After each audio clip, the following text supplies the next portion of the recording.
Welcome back to your Finance Lab. Imagine waking up and realizing you're financially independent.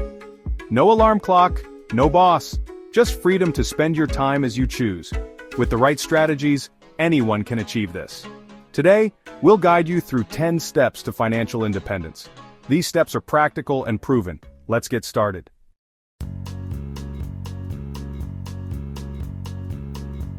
Before we dive into the nitty-gritty of budgeting and investing, let's take a step back and define what financial independence actually means to you. It's not a one-size-fits-all concept. For some, it might mean early retirement and traveling the world. For others, it might be the freedom to pursue a passion project without worrying about income. Maybe it's about having the financial security to spend more time with loved ones. The key is to have a clear vision of what you're working towards. Think of it like this. If you don't know where you're going, any road will take you there, right? Without a clear definition of your financial goals, it's easy to get sidetracked and lose motivation. Take some time to really visualize your ideal life. What does financial freedom look like, feel like, smell like? The more vivid your vision, the more motivated you'll be to achieve it.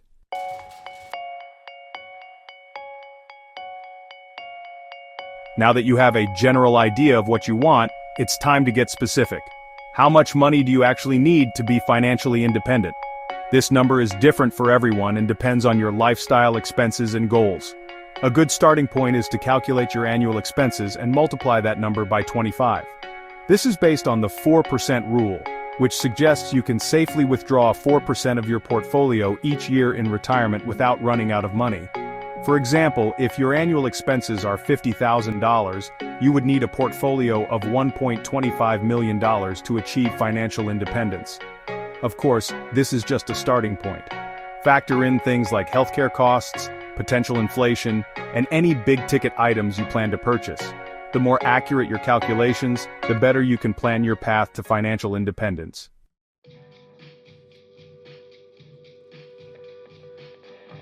Alright, now that we have a clear picture of where we want to go, it's time for a financial reality check. This means taking a close look at your current income, expenses, assets, and debts. I know, it's not the most exciting part of the journey, but trust me, it's crucial. Think of it like this. You wouldn't start a road trip without knowing your starting point, right? The same goes for your financial journey. By tracking your current financial situation, you'll gain valuable insights into your spending habits, identify areas where you can cut back, and create a realistic budget. There are a ton of great budgeting apps and spreadsheets out there to help you track your finances. Find one that works for you and commit to using it consistently. Remember, knowledge is power.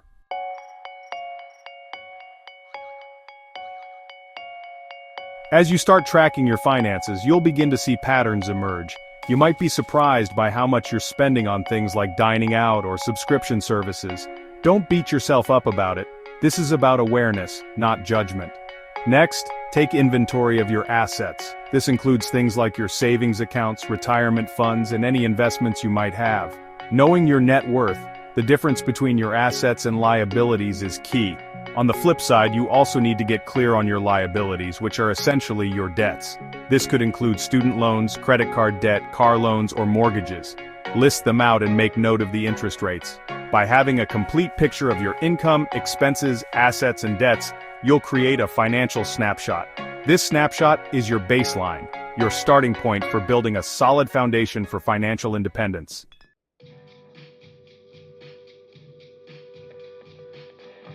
Alright, so we've defined what financial independence means to you and taken stock of where you stand financially.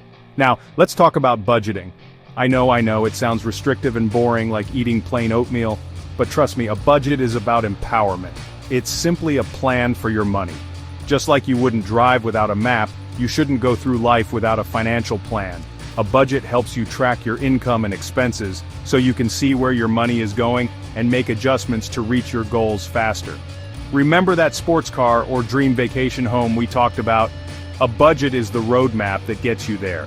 It's about aligning your spending with your values and priorities.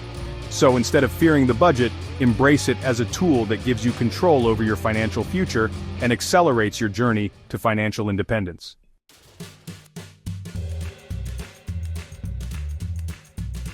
There are tons of budgeting methods out there. 50/30/20 rule, zero-based budgeting, envelope system, and more. The best method is the one you'll stick to. I use a budgeting app to track spending and set savings goals. Automate transfers to stay on track. If you're visual, try the envelope system. Divide cash into envelopes for categories like groceries and entertainment. Find what works for you and be consistent. It's about progress, not perfection. Stick with it and watch your financial journey accelerate.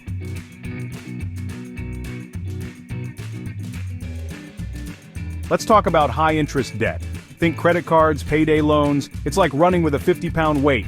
Use the Debt Snowball method. Build momentum by paying off the smallest debt first. List debts from smallest to largest. Focus on the smallest debt. Once it's gone, move to the next, like a snowball picking up speed. Quick wins keep you motivated.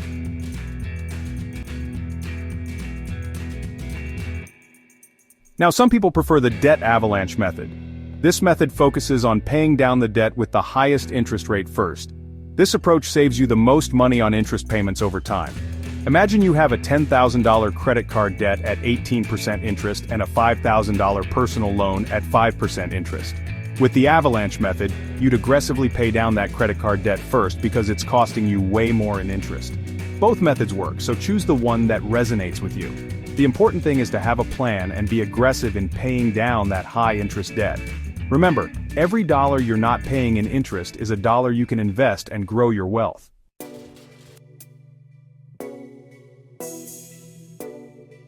Alright, you've defined your financial independence goals, started budgeting, and are tackling your high-interest debt. Now let's talk about building a financial safety net, your emergency fund. Think of this as the foundation of your financial independence journey. Life throws curveballs. Your car might break down, you could lose your job, or you might face an unexpected medical bill. These unexpected events can derail your financial progress and even land you back in debt if you're not prepared. That's where your emergency fund comes in. It's a stash of cash specifically set aside to cover those unexpected expenses, so you don't have to rely on credit cards or dip into your investments. This financial cushion gives you peace of mind and ensures that you stay on track towards financial independence, even when life throws a curveball your way.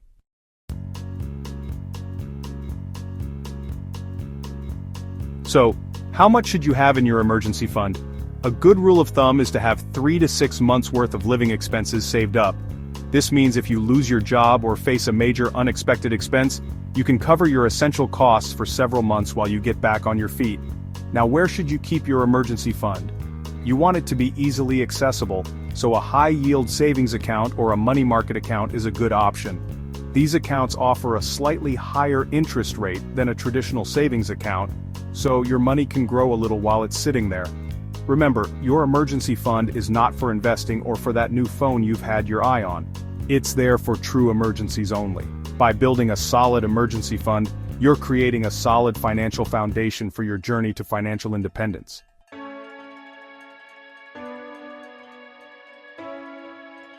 Alright, so you've got your emergency fund, you're tackling that debt, but here's the thing, you can only cut back so much. To really accelerate your path to financial independence, you need to focus on increasing your income. Think of it like this. Your income is your biggest wealth-building tool.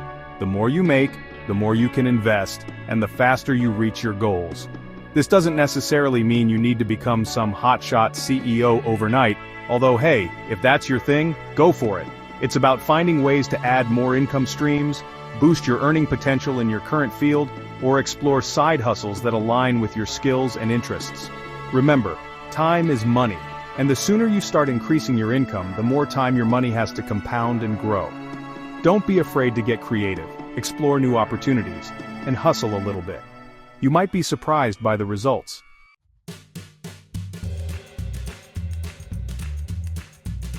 Let's talk about boosting your income, negotiate your salary, know your worth, acquire new skills, explore side hustles, invest in yourself, unlock your earning potential.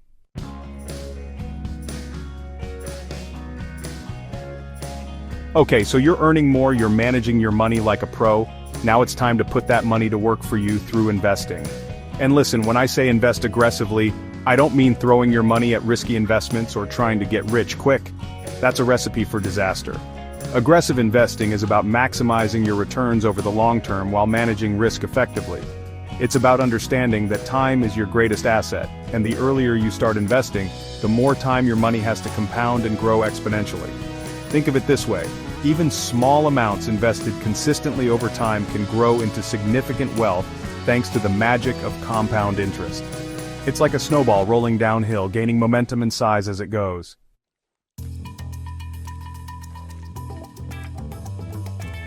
Now let's talk about some strategies for aggressive investing. First and foremost, I'm a huge advocate for low-cost index funds. These funds track a specific market index like the S&P 500 and offer broad market exposure with minimal fees. Another great option, especially for younger investors with a longer time horizon, is investing in growth stocks.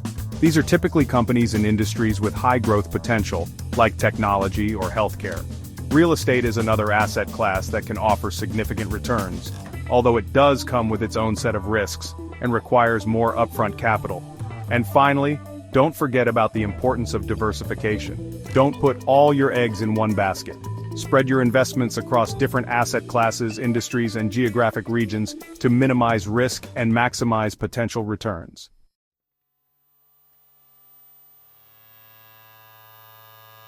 We've talked about increasing your income, but here's the thing. Relying on a single source of income, even a high-paying one, can be risky. What happens if you lose your job, your industry takes a hit, or an unexpected life event throws you a curveball? That's where diversifying your income streams comes in. Think of it like building multiple pillars of support for your financial house. The more pillars you have, the stronger and more resilient your financial foundation becomes. Multiple income streams provide a safety net, reduce your reliance on any one source of income, and can accelerate your path to financial independence.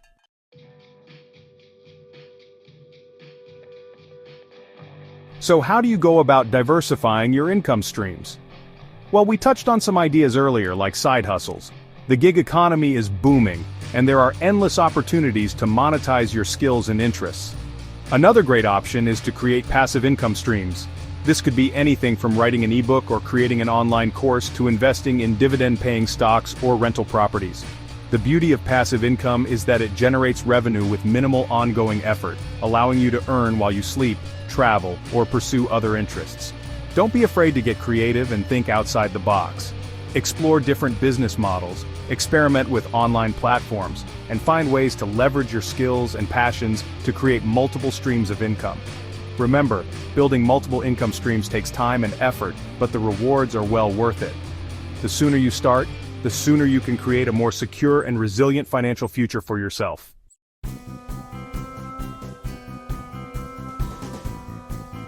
Alright guys, we're getting close to the finish line on our road to financial independence, but there's one crucial element we haven't touched on yet: taxes.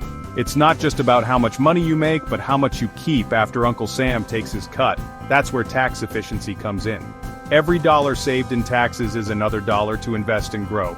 It's like getting a bonus return on your investments. Over time, those savings can add up to a small fortune. Understanding taxes impacts your bottom line. Work smarter, not harder, to keep more of your cash. So, how do we become more tax efficient? That's what we'll dive into next.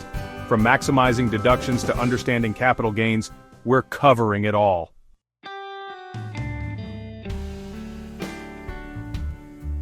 Start being more tax efficient with tax-advantaged accounts like 401ks and Roth IRAs. These accounts allow your money to grow tax-free or tax-deferred. It's a recipe for financial freedom. Understand deductions for your home office, student loan interest, or charitable donations. These can significantly reduce your taxable income. Seek professional help if needed. A tax advisor can help you develop a personalized strategy.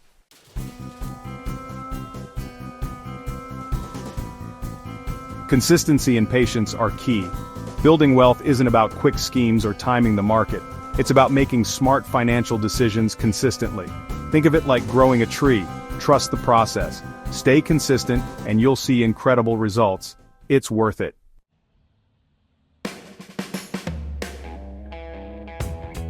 The road to financial independence isn't always smooth sailing. There will be bumps along the way, unexpected expenses, market downturns, maybe even a job loss. These challenges are a part of life, and they're going to test your patience and your commitment to your goals. But here's the thing, it's not about avoiding these challenges altogether. It's about how you respond to them. Do Do you panic and make rash decisions? Or do you stick to your plan, stay disciplined, and weather the storm? Remember that emergency fund we talked about?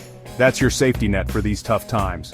It allows you to stay the course with your investments and avoid going into debt when life throws you a curveball. And as for market downturns, those are inevitable too. But remember, they're not losses unless you sell. In fact, market dips can be great opportunities to buy assets at a discount and accelerate your progress.